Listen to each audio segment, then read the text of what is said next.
দুনিয়াতে যত অদ্ভুত অদ্ভুত প্রশ্ন সব আপনি মুসা আলাইহিস সালামের মাথা থেকে পাবেন। বিভিন্ন বিষয়ে আল্লাহরে প্রশ্ন করতেন। সাইয়েদনা মুসা আলাইহিস সালাম আল্লাহরে বললেন, আল্লাহ আপনি আমার এমন একটা জিকির শিখাইয়া দেন যে জিকিরটার শব্দ আপনি আর আমি ছাড়া কেউ জানবে না।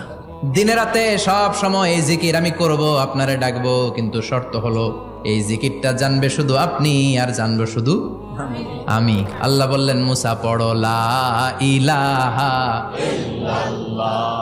মুসা আলাইহিস সালাম কয়, মাবুদ এটা তো জাতীয় জিকির, সবাই জানে। আমি তো চাইছি এক্সেলেন্ট একটা জিকির, কারো কাছে নাই, শুধু আমি জানবো আর আমি পড়বো।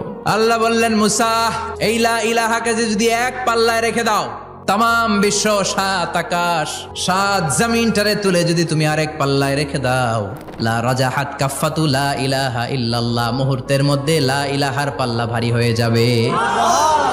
ও মুসা, তুমি যতই এক্সক্লুসিভ জিকির চাও, লা ইলাহার চেয়ে দামি জিকির আমার কাছে নাই।